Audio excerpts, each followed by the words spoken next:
Go ahead. Morning, I'm Dan Dalby, and I prepared two poems to recite for you today. The first is Fear, and the second is The Colonel by Carolyn Forche. And I chose both of them because they kind of take storytelling in two different approaches. Fear is very intimate and graphic and personable and intriguing in a kind of a guilty sense, and it's very, very real. Whereas The Colonel is more of a factoidal telling. This is where I was, this is what happened, these are the facts, I was there, kind of thing. So hopefully you'll be able to see kind of the dichotomy between the two. So first, with Fear. During the war, there was work and death. The work broke you down, filled your stomach with rocks, and threw you in the river to drown. The work shoved the bayonet up your ass and twisted the blade till you were dead.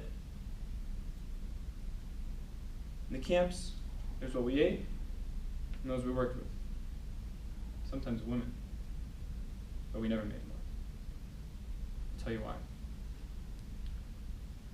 Fear. I remember once 1,000 men were working in the field with sticks. Trucks came and dumped naked women in front of us.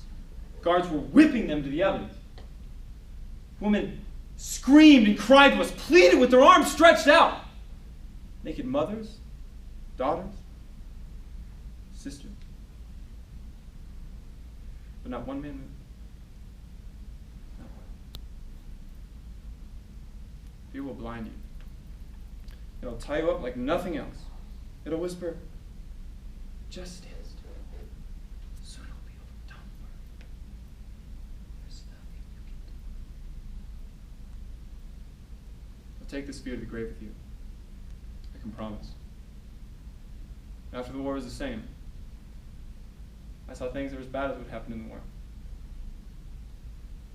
Wish I'd had a gun there.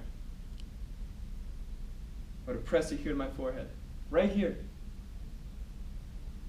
Better than what I feel now. It's fear. Thanks. So now The Colonel, which takes more of a distanced approach to not nearly as a dramatic experience, but still one that is undoubtedly uncomfortable. So The Colonel.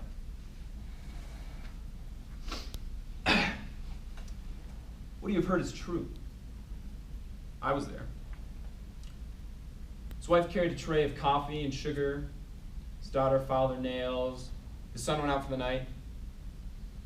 There were daily papers, pet dogs, a pistol on the cushion beside him. The moon swung bare on its black cord over the house. On the television was a cop show. It was in English. Broken bottles were embedded in the walls around the house to scoop the kneecaps from a man's legs or cut his hands to lace.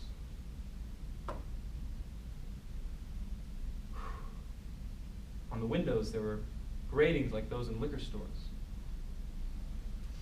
We had dinner, rack of lamb, good wine, a gold bell on the table for calling the maid. The maid brought green mango salt, a type of bread. I was asked how I enjoyed the country. There was a brief commercial in Spanish, so I took everything away. There was some talk then of how difficult it had become to govern. The parrot said hello on the terrace. Colonel said, "Shut up!"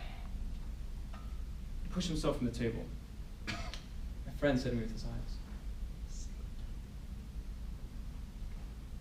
Colonel returned with a sack used to bring groceries home. He spilled many human ears on the table. They were like dried peach halves. There's no other way to say this. He took one of them in his hands, shook it in our faces, dropped it in a water glass. Came alive there. "I'm tired of fooling around," he said. "Ask for the rights of anyone? Tell your people they can go fuck themselves." He swept the ears to the floor with his arm, held the last of his wine in the air. "Something for your poetry, no?" he said. Some of the ears on the floor caught this scrap of his voice.